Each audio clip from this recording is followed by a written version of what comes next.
A long pause. The soft rustle of something ancient settling into thought. Deadly. Deadly humans. It began, as so many things do, with the worst possible first impression. It was the Kook Kamsu who found them first. And being the Kook Kamsu, they attacked. Immediately. Without thought. Without hesitation. This was unwise. A quiet, almost amused exhale. Our galaxy is vast. Ancient. And in all that vastness, only a handful of species have ever managed to lift themselves off their home world and reach for the stars. We are among them, we, the Amia. We know this. We are proud of this. But the humans had been doing something quietly, in a remote and largely unremarkable corner of the galaxy. Building. Expanding. Colony by colony, system by system. Nothing dramatic, nothing that would draw attention. Just a few dozen settlements clustered around their home star. And here is the thing that still moves me, every time I return to this history. They had no idea we existed. Not us. Not the Kook Kamsu. Not a single other thinking, breathing, star-faring soul in this entire galaxy. They were alone, and they didn't even know they weren't. Beat. One would think, wouldn't one, that when an aggressive, uncompromising species like the Kook Kamsu stumbles upon a primitive, isolated people who have never once faced another sentient civilization, one would think the primitives would suffer for it. One would be wrong. The voice softens. Almost reverent. Here is what happened. A Kook Kamsu armed reconnaissance team landed on a world marked for economic development. They found structures where there should have been none. Buildings. Human buildings. And the Kook Kamsu, being the Kook Kamsu, did not stop to wonder who had built them. They began to burn them down. A slow breath. You have to understand something about the Kook Kamsu. They are semi-telepathic. They share thoughts through pheromones, through chemistry, through the invisible language of their own kind. They've never needed to imagine what another mind might be thinking. They already know what minds like theirs think. So when they encounter something different, something alien, they simply don't see it.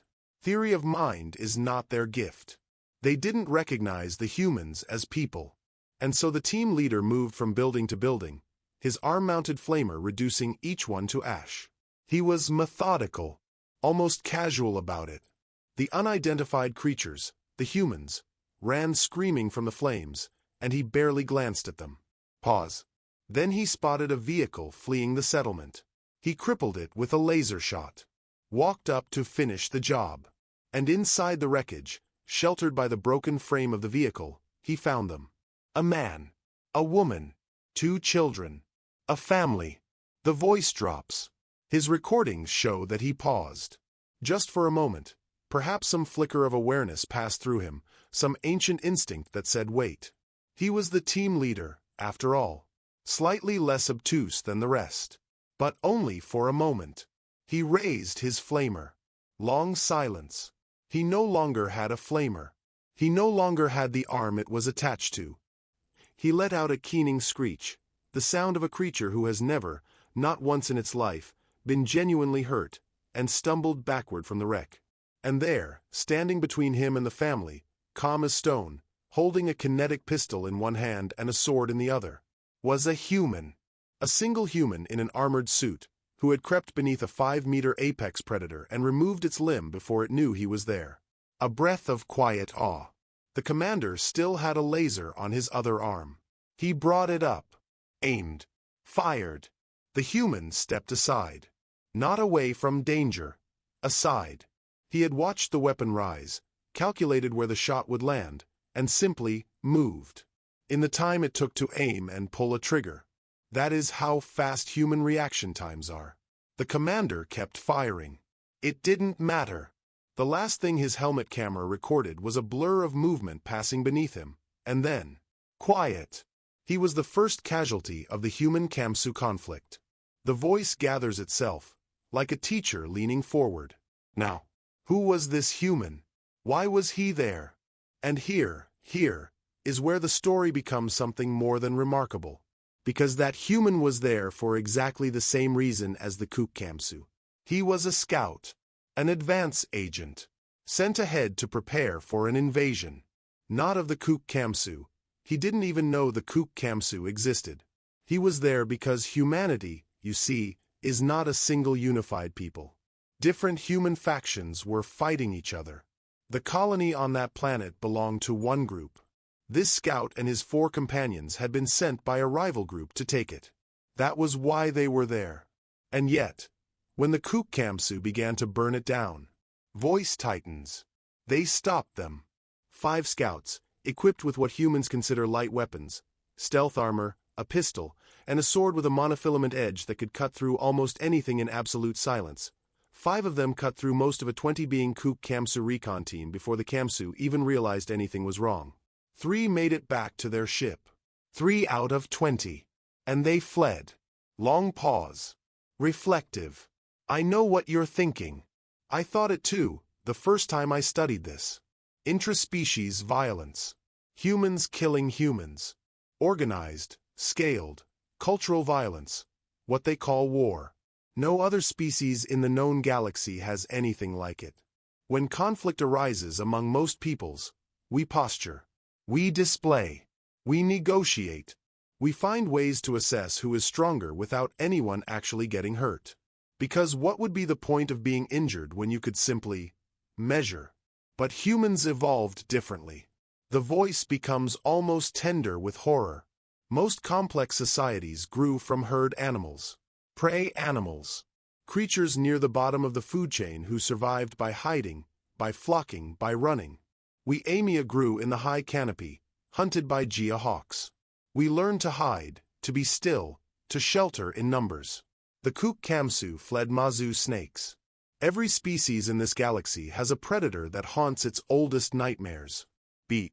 The human's ancient predator was each other. Let that settle. There are things on Earth that can hurt a human, yes. Things that could kill them. But watch their stories. Watch the art they make, the fears they stage, the monsters they imagine. Almost all the violence they portray is human against human.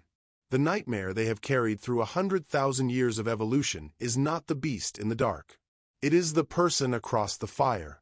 And because of this, because their greatest threat has always been another mind as fast and clever and adaptable as their own, they have spent their entire existence in an arms race against themselves. Imagine if, when our ancestors first wove hawk nets, the hawks had learned to cut through them, and then matched every innovation we found after that. A soft, almost trembling exhale. That is what it means to be human. They are fast, impossibly so. They are strong, weight for weight. There are few that can match them. They are tough in ways that should not be physically possible for something so comparatively small. But more than any of that, they think. They outthink. Because fighting another human doesn't just require force. It requires deception, strategy, anticipation, the ability to model another mind and predict what it will do before it does it. The greatest heroes of their culture are not always the ones who were the strongest. Often, they are the ones who were the smartest in conflict. Who saw 10 moves ahead. Who turned impossible odds into something manageable with nothing but clarity of thought. They evolved all of this to survive each other. Quietly. And now they are among the stars. The tone shifts. Warmer now. Almost affectionate. But I've been painting them as monsters, and that isn't quite fair. Did anyone notice the part of this story that didn't make sense? The scouts were on that planet to attack the colony, to take it by force. And yet the moment the Kook Kamsu arrived, they defended it. Why? It would be easy to say they wanted the buildings intact. A lazy scholar might say that. But the truth is far more interesting. Humans have rules. With a kind of wonder. Even in war, even in organized killing, there are rules. An enemy who surrenders is not to be killed. Civilians are to be left alone. And children. Pause. There is almost no culture in human history, across all their thousands of years of warfare, that has not held as sacred the protection of children. The scouts might have stayed hidden. Their orders said to stay hidden. But when the Kook Kamsu raised a weapon toward a family, toward 2 small children cowering in a wrecked vehicle, they couldn't. They simply couldn't. Softly. If you ever find yourself face to face with a human, and if you pursue this field of study, you likely will, remember this. Remember it more than anything else I've told you today. Never threaten their children. Not for any reason. Not under any circumstances. Obey that one rule, and you may walk freely among them. I did, in my student days. I walked among humans on their own world, and I was never once harmed. Because just as surely as they can kill you with barely any effort, they don't want to. They are not machines.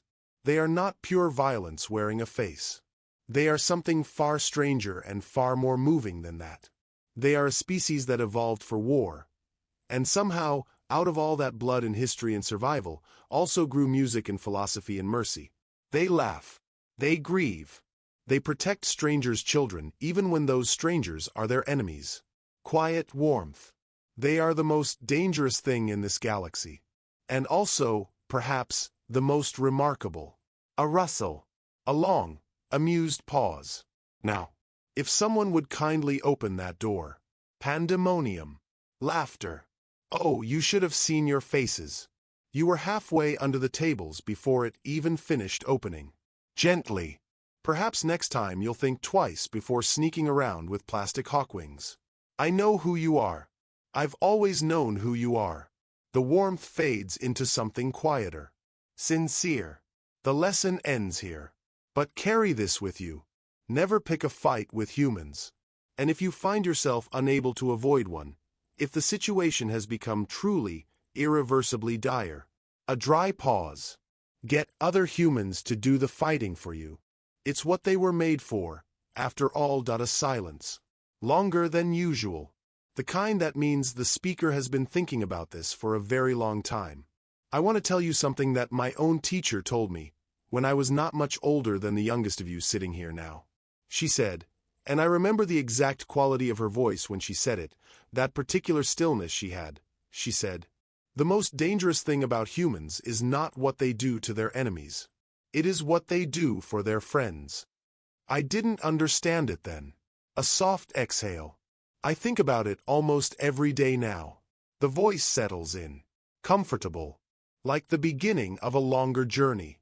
After the Kook Kamsu conflict, after the surveillance footage spread, after every human faction on every human world watched the same grainy recording of alien monsters burning a family's home to the ground, something happened that our finest political theorists had declared, with great confidence, to be essentially impossible. The humans stopped fighting each other. Pause. Not permanently, I should say. Don't misunderstand me. They are not a species given to permanent anything, when it comes to conflict. But for a window of time, years, in their reckoning, the various factions and sub-factions and rival powers of humanity looked outward instead of inward. They shared intelligence. They pooled resources. Ships built to destroy other human ships turned outward and flew together in formations that their pilots had previously only ever used against each other. The military analysts among the Kook Kamsu had prepared extensively for what a human fleet might look like. They had studied the ships, the weapons, the raw tonnage of destructive capability. They had not prepared for the tactics. With a kind of quiet reverence. You see, the Kook Kamsu fight the way most species fight. Which is to say, they advance, and they shoot, and they trust that superior numbers and superior firepower will carry the engagement. It is a perfectly reasonable approach. It has worked against every other species they have ever encountered.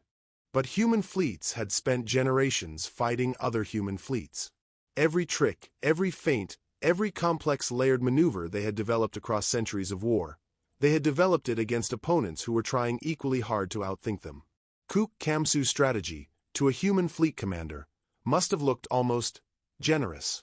An opponent who simply advances and shoots is an opponent who is telling you exactly what they are going to do. The engagement lasted less time than most of you have been sitting in these chairs.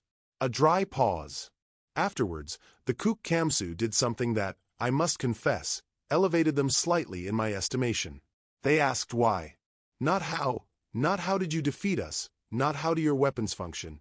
Not how do we build shields strong enough to stop whatever that was. They asked why. Why did you do this? Why did you fight? Why, when you were already fighting each other, did you stop and turn on us? And the humans, and this is the part that I find most extraordinary, the humans told them. Quietly. They said, You hurt our people. You burned our homes. You raised a weapon against children. That was it. No complex political justification. No resource calculus. No strategic advantage being protected. You hurt our people, and so we stopped you.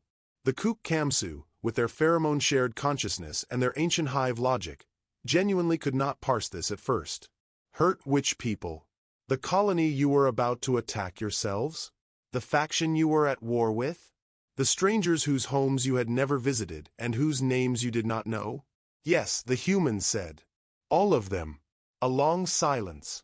When the voice returns, it is softer, more personal. I spent 14 months on Earth during my graduate studies. My colleagues thought I was eccentric. Several of them thought I was genuinely unwell. 14 months is a long time to spend among humans, and most xenobiologists prefer to conduct their research from a respectable distance. A few weeks of fieldwork, carefully supervised, in controlled environments where you are never more than a short flight from somewhere reassuringly non-human. I understood the impulse. I had felt it myself, in the weeks before I departed. All that history sitting in my mind, the Kook Kamsa footage, the battle records, the anthropological literature on human warfare that I had been studying since my second year of graduate school. I knew, in great clinical detail, exactly what a human was capable of.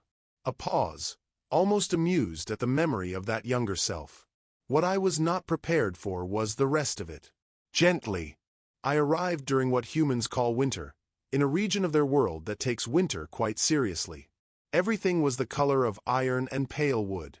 The light came in low and thin and golden for just a few hours a day and then vanished, and the humans who lived there had arranged their entire culture around the specific quality of that scarcity. The candles they lit, the heavy food they made, the way they crowded together in warm rooms and talked for hours about nothing in particular, as though the talking itself was a kind of shelter. The first human who was kind to me was a woman who ran a small establishment that sold hot beverages. She didn't know what I was, precisely. I was wearing the standard adaptive concealment that we use for field research, which makes us look approximately human to a casual observer, though any real scrutiny would have revealed something rather off about my proportions. She handed me something warm and sweet, and when she saw me struggle with the cup, the geometry of human hand-to-mouth drinking is not as intuitive as you might expect. She simply, without comment, adjusted it for me, made it easier to hold, smiled and moved on. A beat. She had no idea I wasn't human, but the instinct to see something struggling with something small and simply help without making a performance of it. Quietly, I wrote 6 pages in my research journal that night about that woman and her cup of something warm. My supervisor said I was being sentimental. My supervisor had not spent 14 months on Earth. The voice grows more reflective, threading through memory. Here is what I learned across those 14 months. Humans are not kind because they are safe. They are not gentle because they have never been threatened. Everything about the world they evolved and told them that the creature across from them was a potential enemy, a rival, a threat to their resources, their family, their survival. And somewhere in the long dark history of learning to survive each other, they also learned something else. They learned that sometimes the creature across from them was cold, was hungry, was lost, and that helping that creature cost very little and meant a very great deal. Slowly, the same neural architecture that makes them terrifyingly adaptable in conflict makes them extraordinarily sensitive to the states of other minds. They read faces the way we read the sky before a storm, constantly, instinctively, below the level of conscious thought. They feel what others feel, not the way the Kook Kamsa share thoughts through chemistry, not a direct transmission, but something almost more remarkable. They imagine it. They construct, inside their own minds, a model of what you must be experiencing. And then they feel that. They call it empathy. It is, I would argue, the most powerful weapon in their arsenal. And they don't even think of it as a weapon at all. Pause. They have a story. One of many, many stories. They are a species absolutely saturated in stories, about a man who came upon a stranger bleeding at the side of a road. The stranger was from a group that his culture had taught him to despise. His religion, his community, every social structure he lived within said, "This person is not your concern. Walk past." He stopped. He helped. Quietly. That story is 2,000 years old. They still tell it. They still argue about what it means, which is very human of them. They cannot simply absorb something beautiful, they must immediately begin debating it. But they still tell it. For your assignment, I want 500 words on the following question. A species evolves for violence. That same species evolves for compassion. Are these things in contradiction? Or are they, perhaps, the same instinct, expressed differently depending on who is standing in front of them? Take your time with it. Warmly. I've been sitting with that question for 40 years, and I still find new corners in it. The rustle of wings. Settling. Then, almost as an afterthought. And no, before anyone asks, you may not interview the humans currently residing on our campus for your assignment. They're not exhibits. They're guests. A beat. Besides, 3 of you nearly fainted the last time one of them waved. Quiet. The kind of quiet that is chosen deliberately, like the first note of a piece of music. Today I want to talk about something that the textbooks don't cover well. Not their strength. Not their history of violence. Not their tactical brilliance. Not the things they do to enemies. We've had 2 lessons of that, and I suspect some of you are sleeping with the light on, which is understandable. Today I want to talk about what they carry. A pause. Inside. What they carry inside. The voice is gentler today. More careful. Humans have a word. They have many words. They are extraordinarily attached to words. Some species communicate in color or scent or sound, and humans do all 3, and also invented an additional symbolic system just to be thorough. They have a word. Grief. Most species have some version of this. The loss of a flock member. The absence of a presence that was once constant. We Amia feel it, though our version is complicated by the fact that we share the sky with a lost one, and for a time the sky itself feels wrong, feels incomplete, the way a chord feels wrong when one note is missing. Human grief is different. Slowly. Humans form bonds, deep, specific, wildly irrational bonds, with individual members of their species. Not just family, though family is perhaps the most intense version of it. Friends. Teachers. The elderly neighbor they used to bring food to. The colleague they ate lunch with every day for 20 years. The animal companion. And yes, we will get to the animal companions. Do not make that noise. It is equally fascinating and something you will need to understand in the field. When they lose these bonds, when the person is gone, something in the human doesn't simply process the loss and move on, the way a functional organism probably should. Instead, they carry the absence. They carry it forward into every subsequent day. They talk to people who are no longer there. They keep objects that belong to the lost. They visit places where the lost used to stand and sit quietly in those places and simply remember. Quietly. And this goes on. Not for days. Not for weeks. For years. For the rest of their lives, in many cases. I have spoken to humans in their later years. They live quite a long time, by the way. Longer than you might expect for something that has spent its entire history in one form of danger or another, and they will speak of someone lost 50 years ago with a freshness of feeling that suggests the loss happened yesterday. They laugh about something the lost one used to say. They cry. Sometimes they do both at once, which the first time I witnessed it I found deeply alarming and now find deeply moving. A breath. They call this remembering. But it is more than remembering. It is refusal. A refusal to let someone become simply gone. The voice shifts, grows more precise, the way it does when something matters. Here is why this is relevant to your studies. We have observed, across multiple xenobiological surveys, that the most effective human combatants, the individuals who show the highest function under extreme stress, the clearest thinking in the worst circumstances, the greatest willingness to continue through conditions that would neutralize almost any other species, these are not, as you might expect, the ones who feel less. They are the ones who feel more. Pause. There is a human concept. They fought for something. Not against something, for. The distinction matters enormously to them. The ones who fight against tend to burn hot and fast. The ones who fight for the friend beside them, for the family somewhere behind them, for the children in the village they have never visited and whose names they will never know, those ones have a quality of endurance that I genuinely have no parallel for in any other species we have studied. I interviewed a veteran once. He was very old by the time I spoke to him. Soft-voiced, small-framed, entirely unremarkable to look at. You would pass him in a corridor and feel nothing of the danger that he represented in his younger years. He had fought in one of their conflicts. He had survived things that should not be survivable. I asked him how. Long pause.